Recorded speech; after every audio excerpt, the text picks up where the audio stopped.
यो हल्का अन्डरग्राउन्ड भन्ने यस्तो हो। अब त्यो नेपाललाई अन्डरग्राउन्ड त बनाउनुलाई बुटोल टु पाल्पा यस्तै भयो त कस्तो दामी हुन्थ्यो होला। हो एसी सहितको यस्तो हो कि यस्तो हो कि ओ हाम्रो बुटोल टु पाल्पा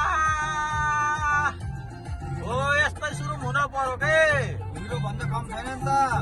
युरोप भन्दा कम त छैन, तर हाम्रो यो कहाँको भन्दाखेरि हेर्नु होला यो बुटोल टु सिद्धबाबा टु पाल्पा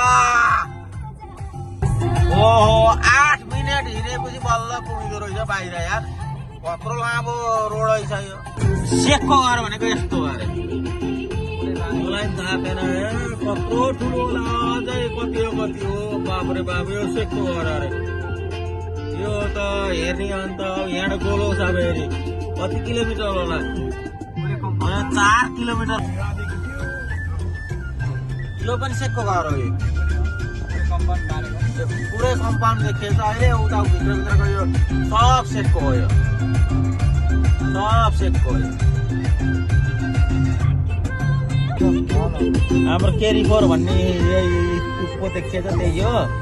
हामी अहिले ब्रिजको माथि छौँ। ब्रिजको माथि भिलाजु भनेर यसैलाई भन्छ।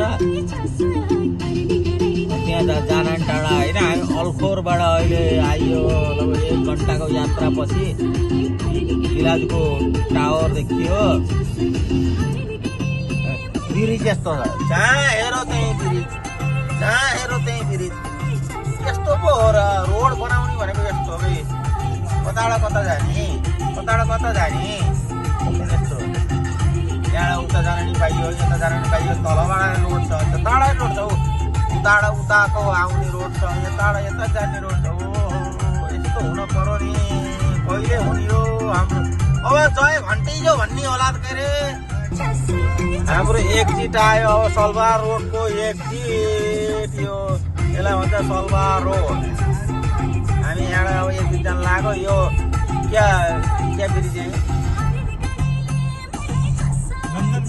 लन्डन ब्रिज हो। यो रातिमा हेर्नु मन त देखाउँलाई एक दिन मैले कस्तो हुन्छ रातिमा भन्ने कुरो। त लन्डन ब्रिज भनेको लन्डनको भन्दा नि थोडा ब्रिज हो क्या। पुरै लाइट उस गरेर त्यो एक दिन मैले अब देखाउँलाई एउटा कास्टिङ। यो अहिले अब हामी सलवार रोड लाग्यो। सलवार रोड यो सलवार रोड